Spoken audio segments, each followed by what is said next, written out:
Hi guys, welcome back to our YouTube. I'm here with David. If you watched our last video, we did a TBR with a twist. We only picked books from the cover, then we read the synopsis together, and then we each chose a book that we were going to read by the end of the month. And it is now the beginning of September, so we are done with the books and we're going to do our final review of them. So just to recap, if you hadn't had a chance to watch our last video, the book that I chose was Fox by Nadine Brandes. And I did the Book of Essie, and it is by Megan McLean-Ware. I hope I'm saying her name right. I'm sorry if I butchered it, but I'm sure I said it right. A good attempt at the very Thanks. least. Yeah. Thanks. And I'll also leave the original video down below, so if you haven't had a chance to watch it and you want to watch that before you watch this, it'll be down below. You can just click it and then watch that one first, and then come back to this one. So David has some questions that he's going to ask me about the book, and then I have some questions that I'm going to ask him. And then that's how you'll hear our recommendations. I love a good moderated discussion. It feels very official. He does love a good moderator. All right, so first start off by telling me the name of the book, the name of the author, and give a brief synopsis or kind of explanation of the central conflict in the story. So this is the Book of Essie, and it is by Megan McLean-Ware. The brief overview would be it's centered around a girl named Essie or Esther. She her father is a televangelist. Is that the right word? Mm-hmm. Yeah. He does sermons like that on TV, and then aside from that, his family has a reality TV show that is kind of centered around their values and their beliefs of their religion, and kind of just watched their kids. They have 4 kids. And it's kind of like watching them grow up, and kind of what's that show? Oh, the 19 Kids and Counting, or 17 Kids and Counting, something like that, where you watch, if you watch the first episode, you see they're all babies, and then they have more kids, and they whatever. So it's around that, and then Essie in the very beginning of the book finds out that she's pregnant, and that's kind of and she's 17 also, and so she's still in high school. She's a junior in high school, and so it's kind of, you don't find out who's the dad of the baby until the very close to the end of the book, which killed me. I almost skipped through to try and find out who it was, but it wouldn't have made a difference because it is very subtle. It very subtly drops who it is, and then you're I was like, wait, what? I freaked out. But yeah, and so it's kind of her trying to resolve it. But the book is cool because each chapter is from a different character. There's Essie, there is Rourke, and then there's Liberty.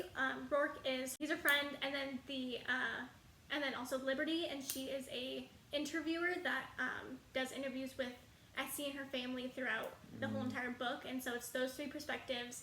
And so each chapter, you get little insights from other people, so it's not just one person's their overview of something.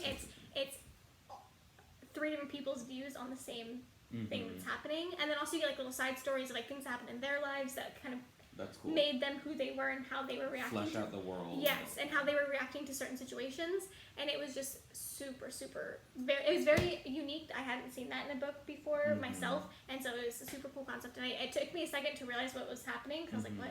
Why did the viewpoint change? Yeah, and then I was oh, this is Liberty talking. Now I understand. And so it took me a minute, but it's really cool. Aside from the main character, because I feel like that's cheating, did you have a favorite character or a character that you related to particularly well in the book? Rourke, I liked him the best. He had so much integrity, and just he really stuck by Essie throughout this whole entire book, and even to the very end was very true to what my first impression of him was, and to who he was at the end. It was even though there's plot twists and twists and turns throughout the whole thing, he stayed pretty true to his character, and I really enjoyed that, because it wasn't a normal 18-year-old boy reaction, which some people wouldn't but I did enjoy it, because I was oh, it's a breath of fresh air kind of. So I really liked him. He was a really good character. So was there anything outside of the actual writing in the book itself that drew you to this novel or to the characters? Yes, so I did mention in the previous video that I love reality TV shows. I love the Kardashians. I love all the housewives. I love all of that. I think it's my one thing that I have. I really enjoy it. And so when I read the synopsis of this, and I saw that was kind of the overall premise of this. And I was like, oh, that's perfect. That's exactly right up my alley. Has to do with teenagers, which I also really enjoy. Like, I enjoy like a contemporary teenage love story type thing. So I was like, this is right up my alley, and it did not disappoint. Awesome. That's good to hear. Did the story stick the landing? Did it have a good ending? Did it kind of fulfill the promise of Yes! Okay. Yes! That's good to Oh know. my gosh. Yes, the ending was insane. Not what I was imagining it was going to be.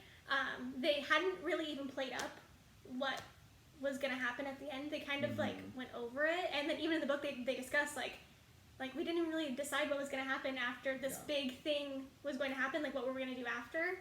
And it stuck landing perfectly. Awesome. It was really That's good to hear. Yeah, it was awesome.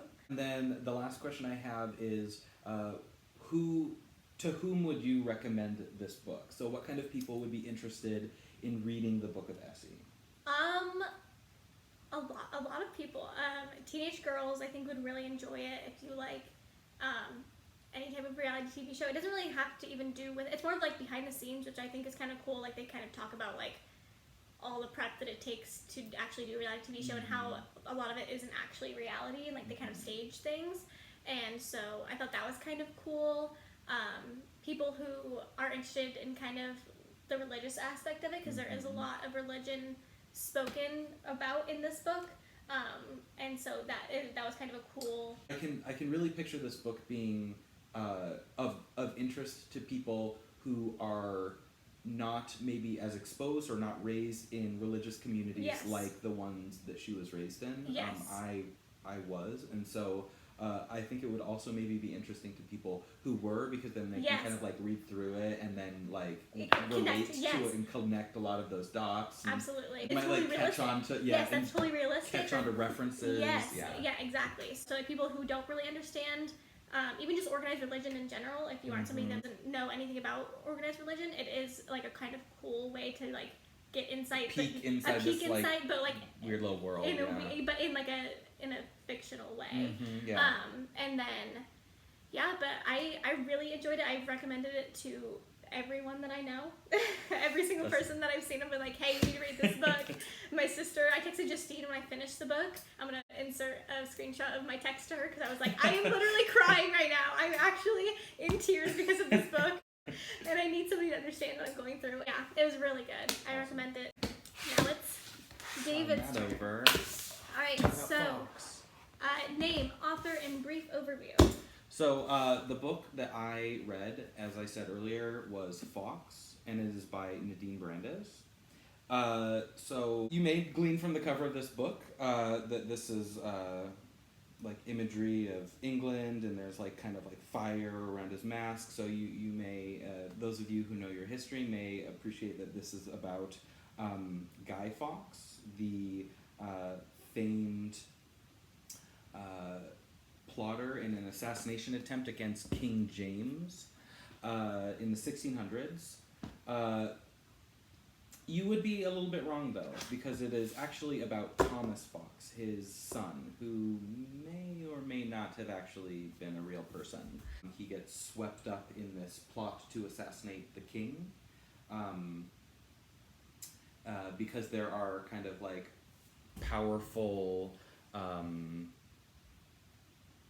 There's a war being waged in England at the time between these two factions who have different views about how to wield color magic, and it's reminiscent of the tensions between Catholics and Protestants at the actual time. So it's really interesting how she's really created a fantasy alternate history that utilizes the same social dynamics and the same politics of the age, but has transferred this fantasy element in to kind of like stand in.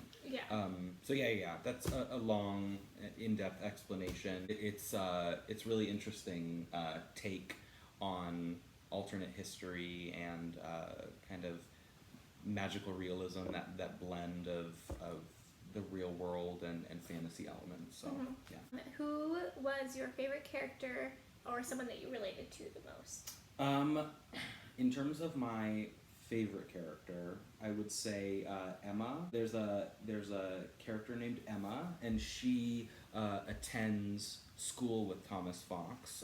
The school where you learn to wield color magic. And she is the ward of a noble family, and she's actually a total badass.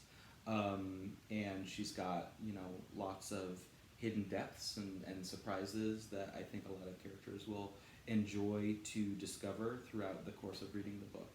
I really like her. She's feisty and opinionated and very sure of herself, kind of all the things that the main character maybe is lacking, which I think is good for, I mean, she's a fascinating character to read, and she's also really crucial to his character development as well. So anything outside of the book or story writing that drew you to the book or characters? Yeah, I mean, I love history. I'm a total history nut. I, you know, majored in history in college, and I would say that my love of history, when we were reading through the synopses of the 3 books that we were each going to choose, the moment that, you know, I like opened it up and it was like, you know, set in 17th century England, I was like, well, that's the one. Yeah. Like, you David. it was like a long drawn out decision in the Yeah. video, but it wasn't. I was like immediately knew that Yeah. I was going to read this one. Yeah, so that's what I would say, that the fact that it was historical fiction and then this really interesting kind of like take on historical fiction where they added in fantasy elements and restructured the world to fit that the you're storyline. Yeah, was really interesting. So that's what I would say. Did it stick the landing? It did. One thing about not necessarily all historical fiction, because a lot of historical fiction drastically changes outcomes and events that occur in the past. For instance, like The Man in the High Castle, like it's about what if the Nazis had won World War II, and you know, what would the historical repercussions of that be. One thing in reading this book that I was pretty sure of was that it wasn't going to change the outcome. That for those of you who are in any way familiar with the events of the gunpowder plot, is that it doesn't end well for the plotters. It kind of has a tragic ending, but luckily, again, for me, I love a tragic ending. Yeah. It's the best kind of ending, I feel. Most interesting. Yeah, it's definitely the most interesting, and the kind that will draw the strongest emotional response, which I think is really important in any book. And so I'm not going to say that it ends tragically for everyone, but I'm going to say that it does have a sad ending, but it's a sad ending that is like, I feel earned. It's anticipated, but it's also earned. Like you really, I feel like Nadine Brandes really kind of, she put in the hard work to make you feel the way that you feel in the end, which is important, because a lot of times when a book ends, you feel like, well, they wanted to elicit an emotional response, but they didn't actually make me like feel any way for any of the characters that would have allowed for that. So I think that she does a good job there. And who would you recommend this book to? I mean, everybody, but particularly history nerds, fantasy nerds, anyone who loves political intrigue. I mean, there's a diverse spread that I think would really be interested in this book. Similarly to your book, I think it gives a really interesting insight into a world that a lot of people might not be familiar with, which was the really intense and violent tensions between Catholics and Protestants. So they're not referred to at this time. They're not referred to as Catholics and Protestants in the book, and they're not, modeled after them. It's not a religion. They're factions of this. They're factions of this society that have different views and opinions about how this magic should be wielded. Mm-hmm. But the way that she structures their disagreements is actually very similar to the way that the disagreements were structured between Catholics and Protestants. So, like, the moment that I started reading, I was like, oh, the Igniters represent Protestants, and I know that the Keepers faction represents Catholics. Like, it became very clear just because of, you know... Because you knew, you had because, the background. Yes, because I have the... I had the background, and so I think that... again, like the Book of Essie, anyone who's interested in exploring, exploring maybe a religious debate or community that they're not familiar with, or people who are a part of the community and understand the debate, I think it would be interesting to pretty much everyone there. So. Yeah. So that is the conclusion of our reviews. We both loved our books. We're really excited to read it and finish it. And then my biggest thing is that I'm jealous of people who get to read it for the first time now. Like, I wish I would like pay money to like erase it from my mind and get to reread it, because it's just so like I got really attached to all of the characters very quickly, and which is not a good thing because I was like in tears. But yeah, I really enjoyed reading this. He obviously enjoyed reading it too. So if you wanted to pick up one of these books and start reading it, let us know what you think about the book. We want to hear from you. We want to know if you agreed with our opinions, if you disagreed, who's your favorite character, all of these. So if you decide to read one of these, let us know in the comments or on Instagram. I have lots of thoughts that I would love to discuss.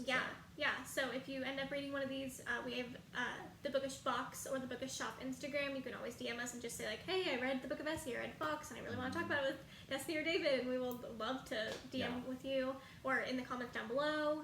Yeah, thank you guys so much for tuning in, and we will see you very soon. Bye!